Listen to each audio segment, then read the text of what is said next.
And welcome back again, yours truly, Anthony Parker Alexander of Keeping It Honest. We don't just keep it real, we don't just keep it simple, we keep it honest. If you have any questions or comments, you can email yours truly. It's parkerman2011 at gmail.com, parkerman2011 at gmail.com. If you'd like to text me, leave me a voice message. That number is 216 702 3718, 216 702 3718. We thank you for supporting our show. Don't forget to like, subscribe, and share, and keep this community growing, because as I grow, we grow, and we get to get you better and more engaging subjects and topics. Again, we try to do the left side, we try to do the right side. At the end of the day, we've given you the truth, and if you're mad at us or upset, then we've done our job.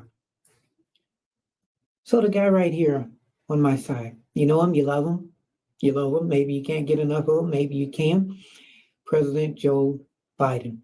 You know he's running for re-election, so people have said, well, is he getting out there?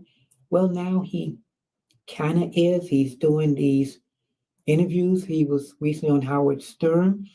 He said he's ready for a debate with Donald Trump. We're going to see how that goes. But first, we're going to give him kind of like what would Biden do if he was doing something with a Parker twist? Hence, me and President Joe Biden. Recently, he was on CNN, and he did an interview. And so some of the things that he said, you wonder what you can believe at that moment, and that moment you do. But like I said, use these shows, use what everybody says as cliff notes, and investigate and see if what you're reading, seeing is the truth. We just get it out there. So recently, again, he had this interview with one of the contributors on CNN.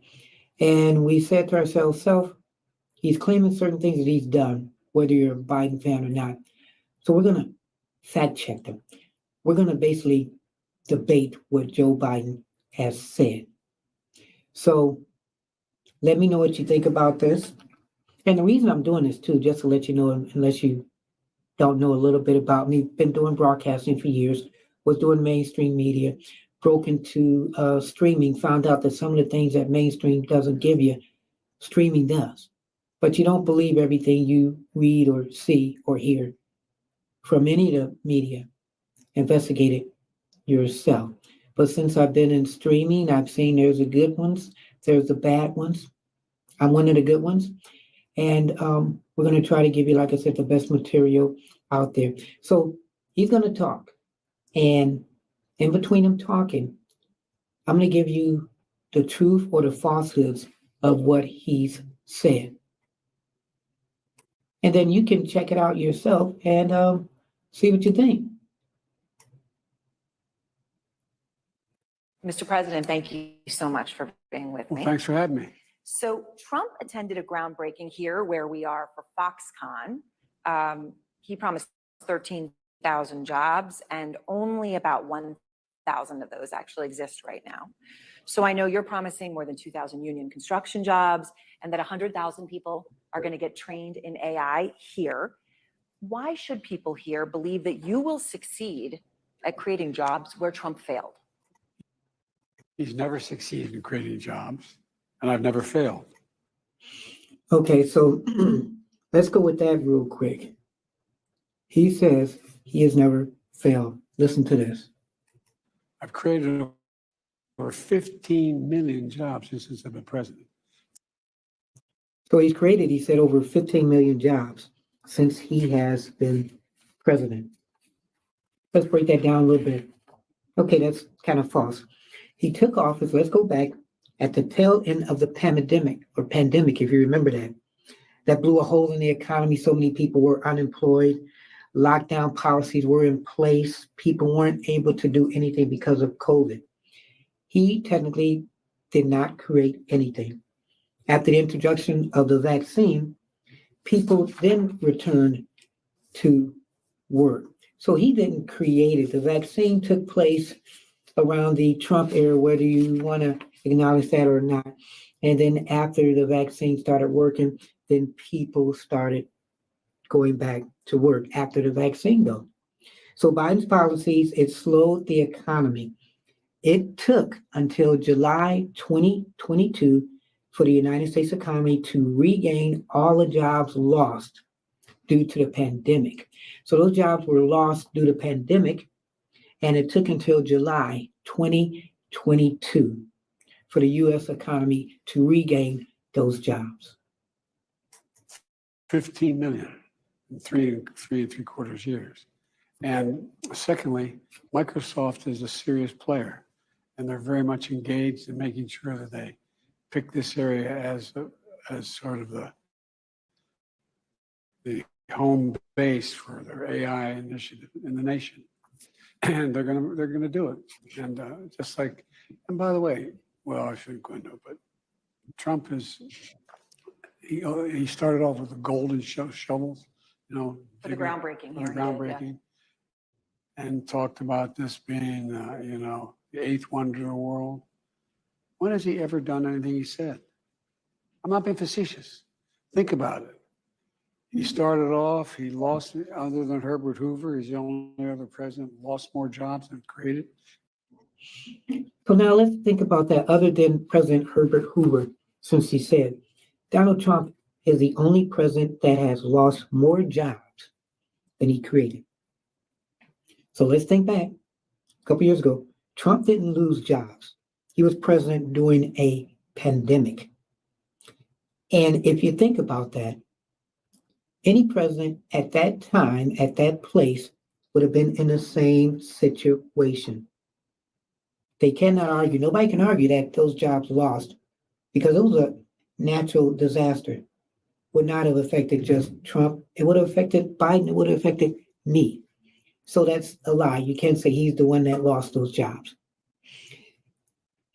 Another reason I'm doing this too is because, like I said, I've done broadcasting for many years and also got into politics. I ran for Congress. Didn't win, but I wanted to show people that if you don't like who's in office, that then you run or you get somebody else to run who you believe is a better candidate. You're seeing all these people running now, but then again, there's not really a lot of people running now. You got Biden, you got Trump, you've got some of the third party people. You've got RFK Jr., you've got Cornel West, you've got Jill Stein. And you wonder, are some of these people put in place to stop other people from running? Something to think about. Because with this country being so big, why have we only had these people who are currently running? We're the ones really that are in office that really have the passion to try to turn this country around. When you have two elder statesmen running and they're our only real choice, then what does that say about the young people who are running, the middle-aged people who are running? Yes, anybody can run. But the crazy thing is, are these the best of the best that are running? In his 4-year term, he's, in the way he managed the end of his last year when we were dealing with COVID, 1 million people died. He told people inject bleach, that may do it. Wasn't a real problem. When he did an interview with one of your colleagues where he just flat out acknowledged he knew how dangerous it was, but he didn't want to speak to it. You know, it's I just, and look at what he says he's going to do if he gets elected. He says he's going to do away with what I've done on Medicare, reducing the price of Medicare drastically. There's another one, reducing the price of Medicare. So is Biden trying to scare older people to say, oh no, we can't vote for Trump because he's going to reduce the Medicare? And I can tell you too, if you're older or in need of medicine, and the way the medicine costs today, we need some drastic changes in trying to take care of ourselves. Is it our responsibility? That's the question. Is it our responsibility to take care of ourselves, or is it the responsibility of the government? But with the Medicaid, Medicare, medicine costs being drastically high, what are we supposed to do? And when you can, excuse me, go to, and I can tell you, a Giant Eagle or a Drug Mart, and supposedly these are the least expensive to get medical care, but then you find a Walgreens and then you find a Walmart. How do you know which one is the best for you? The way that healthcare costs are rising and people who are unemployed trying to get benefits, trying to help themselves out health-wise, it's very scary. And we need a president who is going to help anybody that's trying to take care of their healthcare costs. So this one, as far as Biden and what he just said about Trump, he's going to do away with what he's done on Medicaid, reducing the price of Medicare. So there's no basis for this. Trump has said, though, that he will never do anything that will hurt or jeopardize Social Security or Medicare. Again, he said he won't do anything that will reduce or hurt or jeopardize Social Security or Medicare. Further, he said, listen to this, the executive orders, that's what he's trying to do, to lower prescription drug prices, as Biden is doing. So Trump is saying he'll do the same as Biden is doing. Basically, said he's going to do away with the Affordable Care Act. Said he's going to do it just down the line. So we have a very different view. I look at it from physician, not being facetious, from the Scranton perspective. He looks at it from Mar-a-Lago perspective. He wants to give more significant tax cuts to the super wealthy. Now we got 1,000 billionaires in America. You know what their average federal tax is? 8.3%. Okay, so this one right here, 1,000 billionaires in America. You know what their federal average tax rate is? 8.3%. So factcheck.org, it says the top 0.1% of earners with more than $4.4 million in expanded cash income, they pay an average of 25.1% in federal income and payroll taxes. So they pay a quarter in federal income and payroll taxes. So for you economists out there, you probably understand that more than all of us. But again, Biden, is he kind of like, making Trump look like he's the worst guy in the world, when the reality is federal income tax for these rich people is a quarter, 25.1% that they pay. Make sure again that whenever these politicians are talking, you look up what they're saying, because they're only saying this to appease the people that they're talking to. Talks about if I want to raise it to 25%, that would raise $40 billion, $400 billion over 10 years. You can further reduce the deficit, which I've been able to reduce. I mean, it's just a completely different perspective on how we should proceed. When it comes, though, to the 100,000 jobs specifically that we're talking about here, people training in AI, the actual jobs, when are they actually going to have jobs, those 100,000 people that are being trained? And that's interesting, because we're scared of AI right now. AI is taking the place of everything, or, just even robots. You go to some of these grocery stores now, and instead of having cashiers, now it's self-serve. So you think about that. With the self-serve cash registers, where do people used to work those jobs? Okay, now that's not even really AI. But the good thing is that supposedly people are coming back to some of these stores, because with those self-registers, people are finding out that more people are stealing. because there aren't real people there to watch.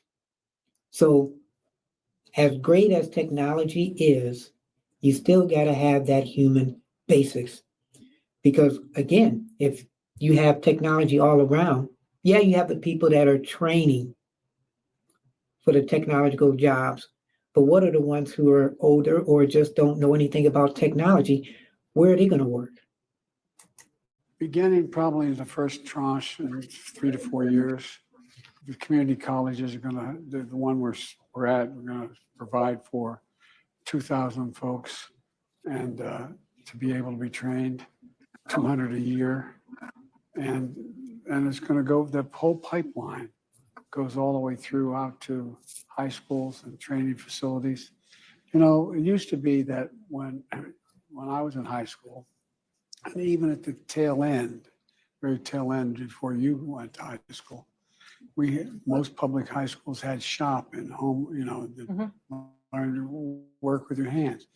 And I do remember that back in high school, yeah, we had shop, we had cooking classes, we had financial classes. It seems like these days when people are graduating, the kids are graduating from high school, they have no clue about daily living, how to do a checkbook, how to cook, not just microwave, but just the basics. And is it the job of the parents or is it the job of the educational system to give you life skills? But unfortunately, when some kids aren't raised by a two-parent or father or a maternal parent in some form or fashion, or maternal adult, when they get out of high school, they just get out of high school. What is the future? Doesn't exist anymore. And so it allows people who have skills and be able to train to technical skills to be able to make a decent living without a college degree. And it's what we need. So when we talk about the bet on AI and sort of what it means, I don't know if you saw this weekend, Warren Buffett had his annual meeting and he talked about AI. So the first thing he said was, okay, it's got enormous potential for good. But then he likened it to the development of nuclear weapons. And anything that's good, you know, has potential of bad. Because right now with AI, you can take people's voices, faces, and do anything you want. You can manipulate it. So, and even in school now, where kids are using, instead of writing, you know, papers, they're talking to AI, hey, can you write us a paper? Or even the Hollywood strike, when their thing was, okay, well, you know what? We'll use you once, but then we'll use AI for you in the background or in the crowd scene. So with technology, when we create these things, there's bad and there's also good, but it's how do you balance them both? In the US. And he said, it scares the hell out of him. You know, he always says it like he sees it. And then he says, quote, he doesn't understand a damn thing about it. And that may capture how many Americans feel. 3 years ago, I got together the major architects of AI from the different operations around the world. I met with them in Europe and here in the United States. And it ranges all the way from one of the leaders saying it's going to take over human thinking, all the way to folks who say, no, it's not a problem. And so that's why I set out certain standards that it can do no harm. And we have to make sure we know how to do that. We have to make sure it's controlled. And it's the most significant, I think, technological development in human history. And I think you can't control it no matter how much we go to Congress and say we should ban TikTok. How do you ban stuff like that? How do you control AI when eventually it can control you? The most significant in human history. Yeah, and not in terms of war and peace, but in terms of being able to, one leader in the AI community said to me, it's going to overtake human thinking, and which is frightening. Terrifying. But the other, most think it can be used everything from find cures for cancer to significantly increase productivity. And I don't know about AI solving diseases because It's like anything computer wise, it's only the mind that you put into it. If you have the greatest minds being involved with AI, then it might be able to cure certain things. But then I tell people, as good is, evil is evil. So we look out for evil as we continue to do good in life and in technology. So when you talk about the economy, of course, it is by far the most important issue for voters. It's also true right now, Mr. President, Trump more on the economy. They say that in polls. And part of the reason for that may be the numbers. And you have many of these, of course. The cost of buying is double what it was a month cost pandemic. Real income, when you account for inflation, is actually down since you took office. Economic growth last week, far short of expectations. Consumer confidence, maybe no surprise, is near a 2-year low. With less than 6 months to go to Election Day, are you worried that you're running out of time to turn that around? We've already turned it around. Look at. Okay, he says we've already turned it around. Mr. President, Aaron Burnett, the host, gave you some tough figures on the economy. He's talking about housing. Your response pretty much is denial. Okay, you're talking about how many jobs have, I guess, been opened. There may be a lot of jobs, but how much wages? How many people do you know? I know a lot of people that are working 1, 2, average, maybe 3 jobs just to make ends meet. Okay, yeah, there may be more jobs out there. There may be some wages that have gone up, but the cost of inflation, wages are right here. Cost of inflation's right here. Wages come up here. Cost of inflation goes right back up here.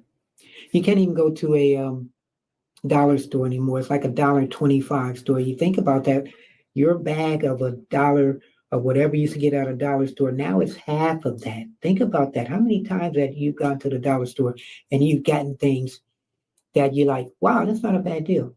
And now it's $1.25. It's like, okay, why did it get so small and it went up? So for you to say that we're living in good times when the cost of housing has gone up, the cost of buying a house has gone up, the cost of food has gone up, the cost of medicine has gone up, everything has gone up. So how can you say that the economy really is good? From the Michigan survey, for 65% of American people think they're in good shape economically. They think the nation's not in good shape, but they're personally in good shape. The polling data has been wrong all along. Polling data has been wrong all along. Okay. I don't know what world you're living in, President Biden. But you think about this, okay? Trump leads you in all 7 swing states. All 7 swing states. And this is according to an Emerson College poll. Every survey, okay, says people are upset about the economy. Ask somebody, bam, are you okay with the economy? Unless you are rich. It's not just one set of group of people. If you ask literally every demographic, Black, white, Hispanic, Chinese, you ask anybody, how do they feel about the economy? Who would say, it's okay? And even if they do say it's okay, what are the majority of them that will say it's okay? What is the majority that is living that perfect world? Who is in that perfect world? How many people today are not worried about, man, I've made it past this month. How's next month going to be? President Biden, for you to be reelected, live in the reality. Speaking of reality, you're watching. We don't know what it is yet. Keeping it honest. We don't just keep it simple. We don't just keep it real. We keep it honest.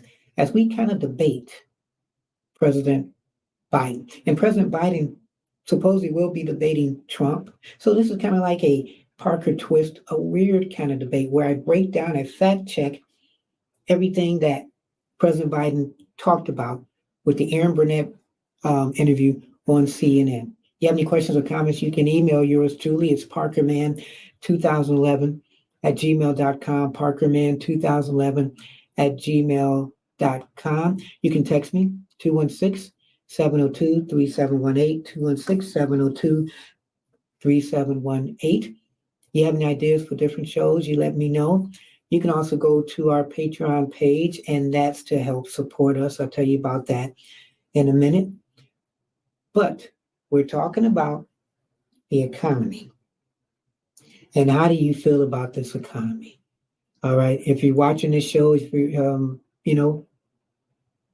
get in contact with me and let me know. Is this economy to you as real as President Biden says it is? How many, you guys do a poll with CNN, how many folks you have to call to get one response? The idea that we're in a situation where things are so bad, the folks that, I mean, we've created more jobs. We're in a situation where people have access to good paying jobs. And the last I saw, the combination of the inflation, the cost of inflation, all those things, that's really worrisome to people with good reason. That's why I'm working very hard to bring the cost of rentals down, to increase the number of homes that are available. But let me say it this way. When I started this administration, people were saying there's going to be a collapse in the economy. We have the strongest economy in the world. I'm sorry. We have the strongest economy in the world. Now remember that, the world. And look at his face now. Okay?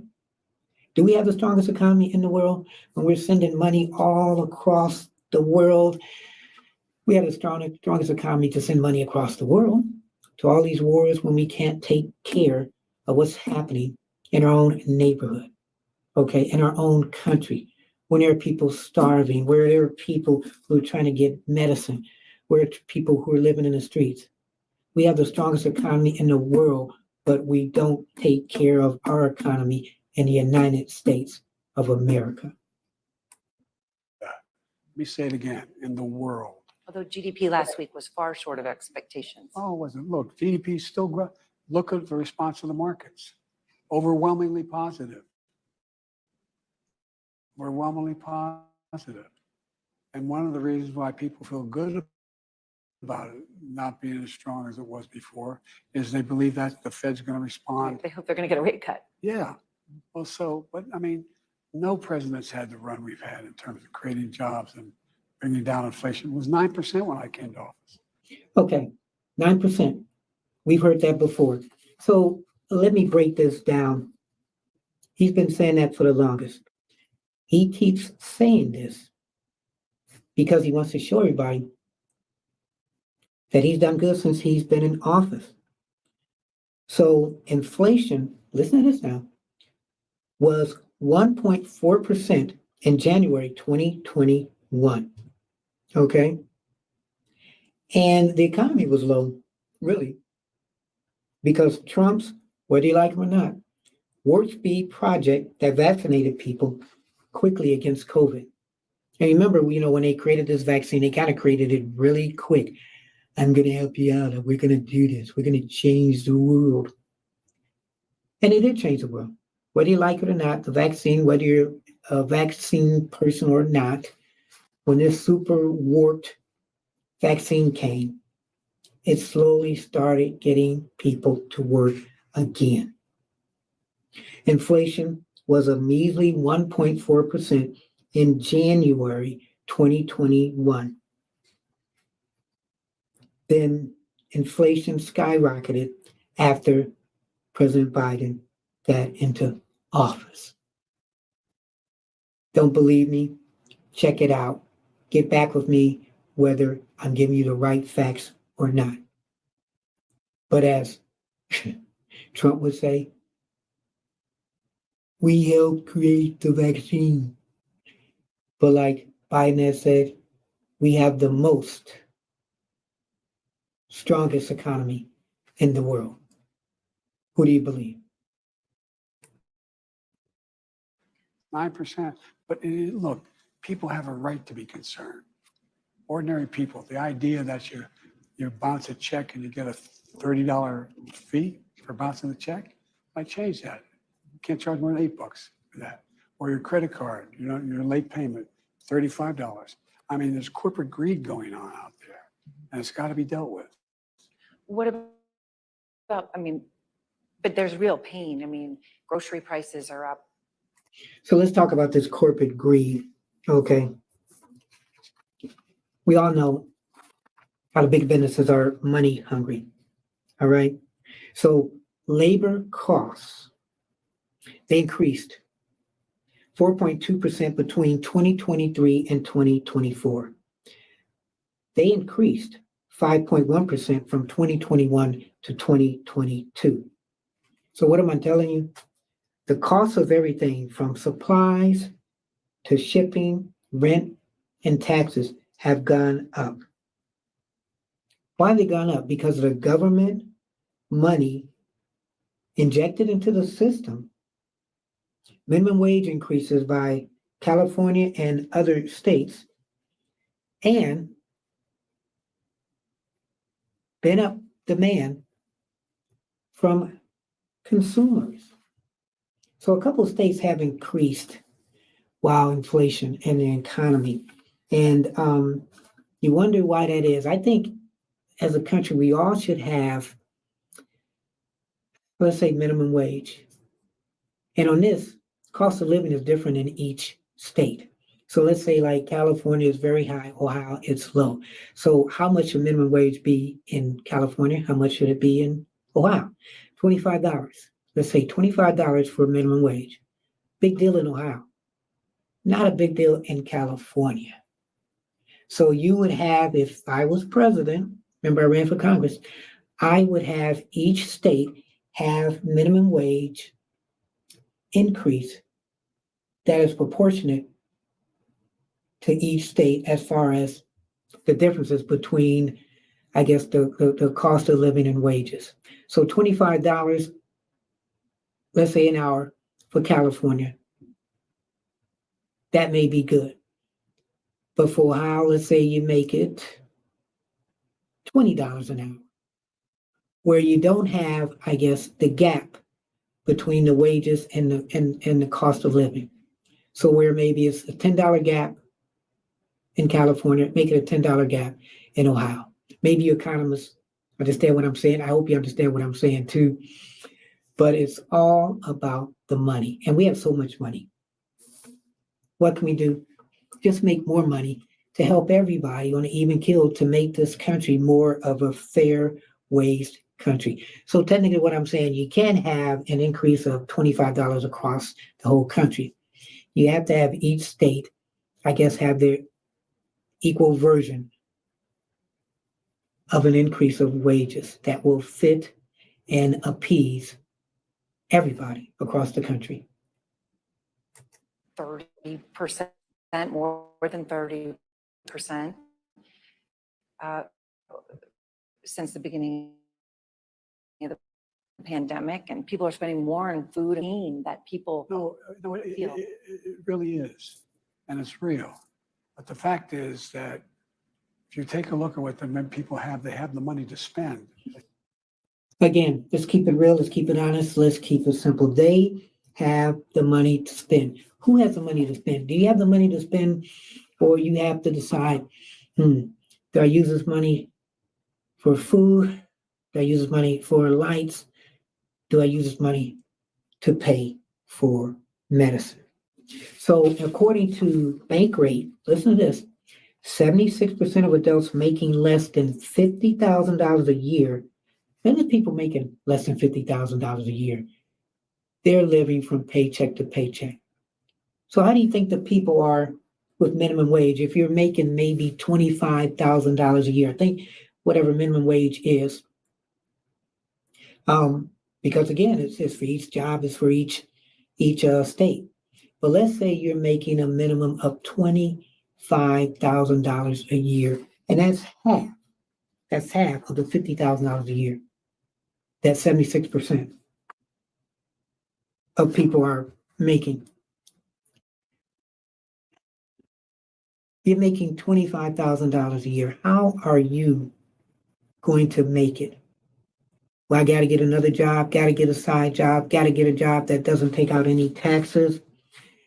You got to pay for gas, you got to pay for lights, you got to pay for phone, you got to pay for water, you got to pay for gas for your car, you got to pay for food.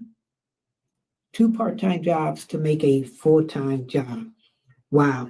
So 70%, 76% again of adults making less than $50,000 a year are living paycheck to paycheck. And what's worse, it's an increase from 71% the year before. Wow. So you need to find out, okay, well, geez, can I go to McDonald's? You don't really have a dollar menu. I mean, you have kind of on certain things, but is it really what you want to eat? Wow. People's spending power has decreased. Again, it all goes into, do we raise minimum wage for each state so each person can be able to live without living paycheck to paycheck? It angers them and angers me that you have to spend more. For example, the whole idea of this notion that Senator Kerry, Juice or well, for something. example, Snickers bar, they did a thing. So we're talking about a Snickers bar. Okay.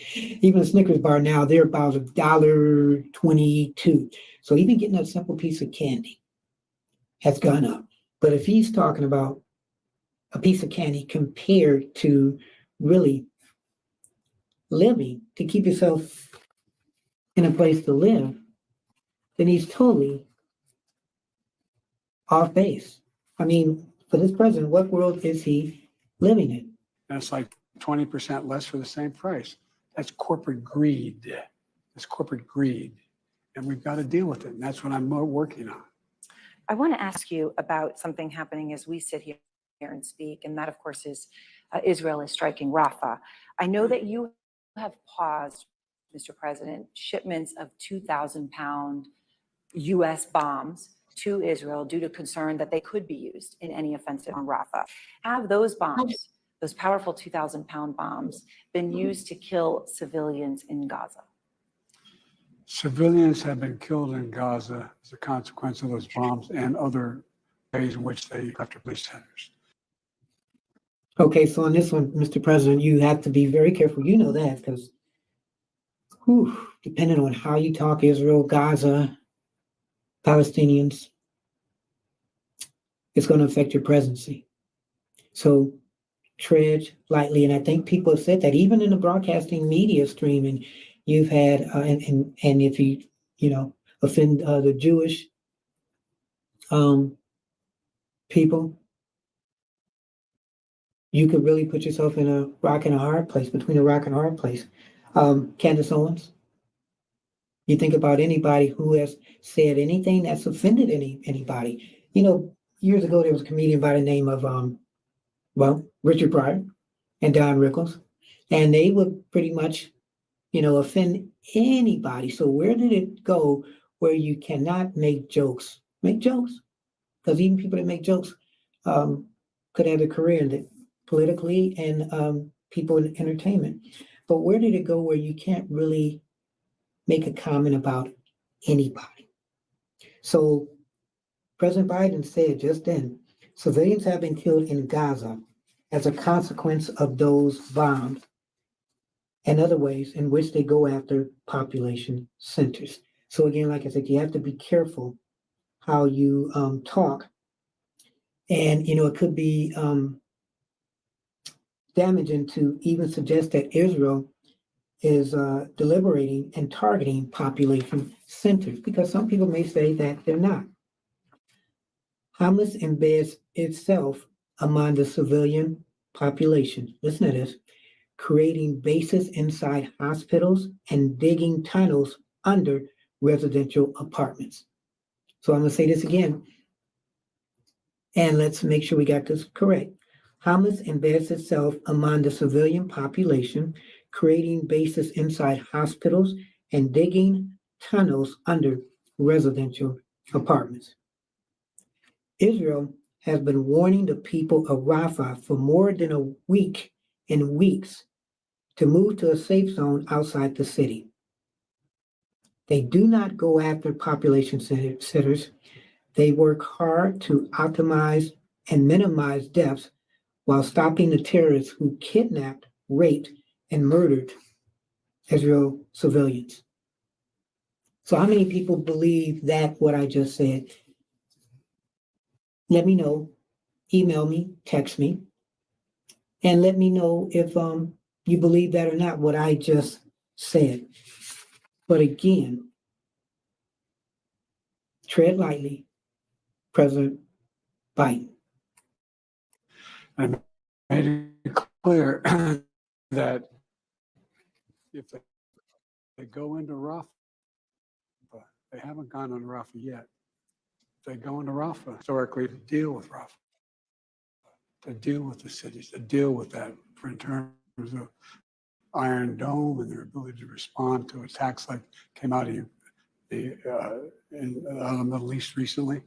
But it's just wrong. We're not going to supply the weapons and the artillery shells used that have been used. Artillery shells as well. Yeah, artillery shells.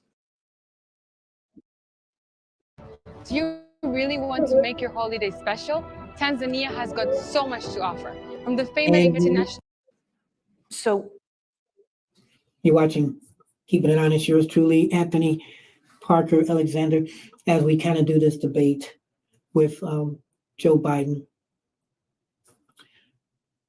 He's going to have a debate coming up, and people are going to ask him questions and fact check him. So what we're doing with Parker Twist, we're fact checking him as he is being questioned by Aaron Burnett of CNN. just to understand what they're doing right now in Rafah, is that not going into Rafah as you No, defined it yet? they haven't gone into the population centers. What they did is right on the border, and it's causing problems with right now in terms of with Egypt, which I've worked very hard to make sure we have a relationship and help. But I've made it clear to Bibi and the War Cabinet, they're not going to get our support if in fact they go in these population centers. We're not walking away from Israel's security. We're walking away from Israel's ability to wage war in those areas. So it's So yeah, so that's tough because they're like I said, they're trying to do an even kill situation where they're trying to appease everybody. But defeating Hamas is important to Israel's security. That's the question. Is defeating Hamas important to Israel's security? Now, how does Biden suggest Israel win this war if it leaves the last stronghold of the terrorist group untouched? If they just leave this group untouched, how do they win this war? That is the question. not over your red line yet. Not yet, but we've held up the weapons. We've held up the one shipment that as an old shipment was designed. We've held that up. And I want to ask you one more thing, if I may. The images that people see out of Gaza are horrific. The UN's talking about, some of these mass graves and the summary executions that there's been evidence of, torture. The images of children, it breaks anyone's heart to look at it. And obviously, we've seen that frustration here in the U.S. on college campuses. And Mr. President, had signs at college campuses. Some say "Genocide Joe." Any of us that have gone to those campuses, sometimes we hear that chant. And you remember Kent State and peaceful demonstrations. They start off peaceful, then they escalate into something else. Yeah, you got these college campuses, people protesting. When is the right of freedom of speech not the right of freedom of speech? Can you go up to somebody and protest as a KKK and say, we do not like African Americans? Do you have the right to do that? And if you have the right for freedom of speech to that, do you as a anti-protester have the right to start screaming back at them? Freedom of speech. We're talking about this now. Go back and read up on Kent State. And they basically were protesting President Ford's options to going to Cambodia. And Kent State, if I'm correct, the students, they protested this. So when they had the National Guard there to stop the protest because it was so big, it kind of escalated from a peaceful protest to 4 people getting killed at Kent State. Freedom of speech.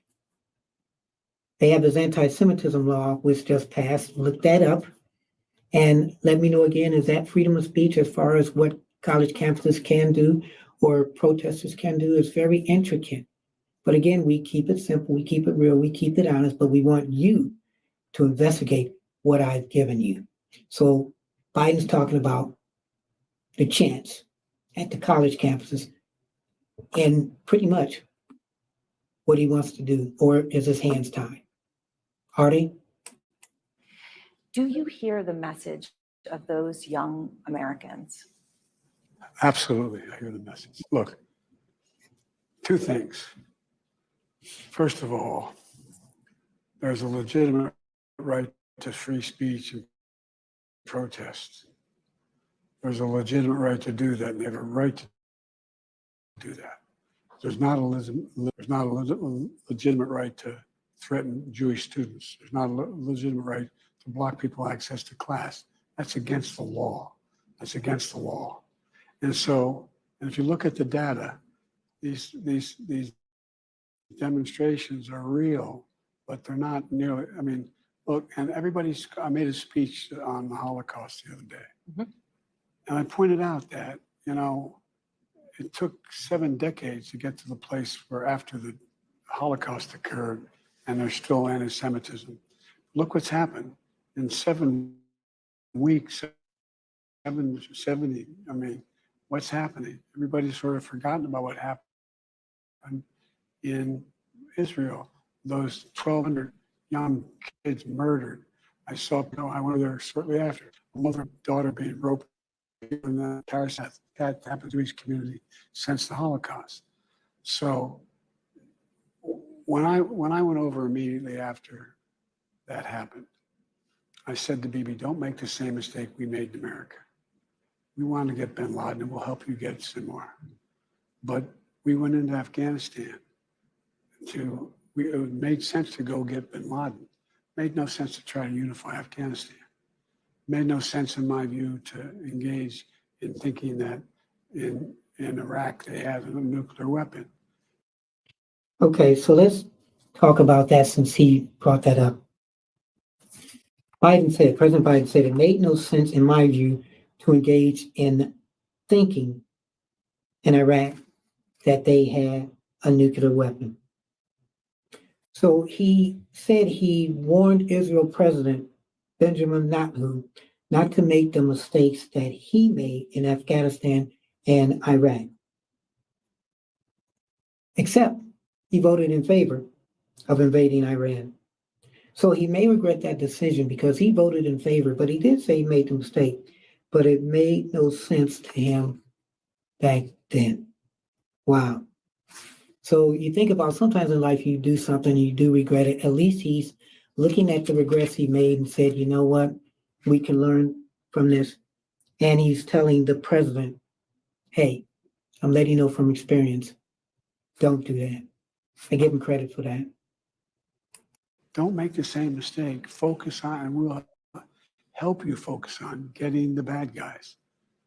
And we got to think through what is happening after Gaza, after this is over. Who's going to occupy Gaza? I've been working with the Arab states. I won't mention them because I don't want to get them in trouble. But 5 leaders in the Arab community who are prepared to help rebuild Gaza, prepared to help transition to a 2-state solution. To govern it? Well, to maintain the security and peace while they're working out a Palestinian authority that's real and not corrupt. All right, well, Mr. President, thank you very much. I appreciate your time today. Thank you. All right, so there you go. Wow. What did you think about that? A Parker twist kind of debate, fact-checking President Biden as he was appearing on CNN with Aaron Burnett. But you learn things now. You might have seen parts of that interview, snippets on TV or online, but we wanted to give you the whole interview, but then we wanted to break it down and give fact checks. And we wanted to kind of do a debate or debate everything that President Biden said in that interview. Were we fair? Were we balanced? We've done different kind of things with Parker Twist, so we decided to do that. Let me know what your impressions were of that. Email me, parkerman2011 at gmail.com, parkerman2011 at gmail.com. You can also drop me a line, 216-702-3718, 216-702-3718. And remember, he did say recently in the news, even on Howard Stern show President Biden, that he would debate President Trump.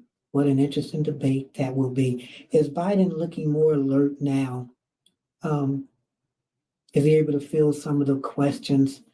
But are his answers satisfying to you? My biggest thing that I took out of this was that, unfortunately, like a lot of people in politics, he has no clue what the regular American wants and the needs that they're living by.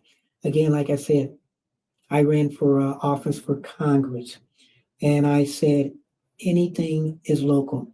A lot of people say, why would you run for Congress? For Congress, that's a big deal. Any politician, any activist that is worth their weight in gold, that believes they can change and make a difference as far as where they're living, doesn't matter whether you're in Washington or whether your own state or your own city.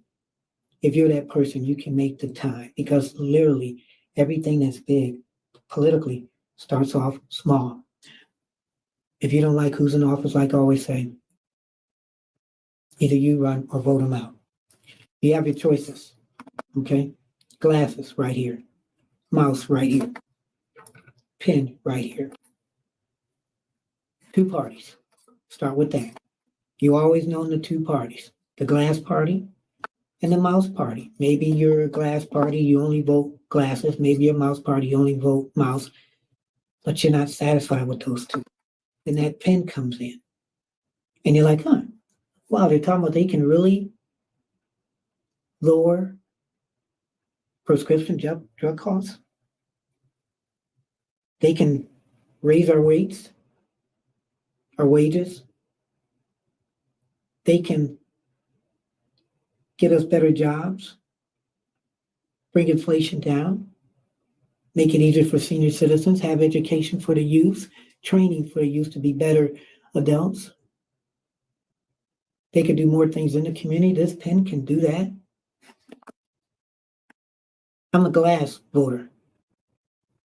What has that done for me? Well, I'm a mouse voter. What has that done for me? Am I scared to change these two? But maybe this pen will help me not just change the world, but help my world. Maybe I will vote for this pen. Pen could be the third party. You never know. Don't be afraid to make a change if it benefits you, which will benefit everybody else. I know we don't think about elections until it affects us, but man, I'm telling you, it's affecting us.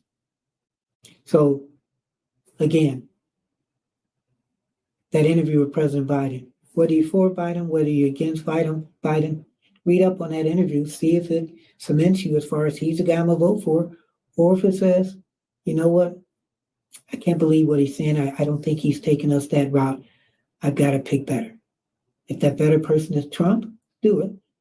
If that better person is Cornel West, do it. If that better person is somebody that you believe in, that you think will really make a difference, then do it. But then what if you say, you know, I don't think that person that I vote for will make a difference or will get in office? And that's a tough call. All I can tell you is vote for your heart. And speaking of, we have heart when we do this show because we thank you for supporting us. I have a page, a Patreon page, and what that page is It's a fundraising page. And it's a page where you help yours truly continue to do some of the shows that we do. As you can see, we put a lot of hard work in it. Look at Patreon as a PBS, where you contribute to help keep those quality shows alive. And so Patreon, some people have these pages where people can get on that page and you get on, keep it on this Patreon page. And you can say, okay, I want to give this certain amount. And we have different tiers. And then you give that certain amount and you continue to help us grow. The more you continue to help us grow, whether you're watching our shows, subscribing to our show, liking our show, sharing our show, or helping fundraise for our show, then you're a part of our family. We continue to grow. And I appreciate that too. So at the end of the day, we thank you for supporting our family. In closing, keep your head up, never look down, always believe in yourself, and therein will lie your answer. I'm Anthony Parker Alexander. We're just not keeping it simple. We're just not keeping it real. We are keeping it honest. God bless.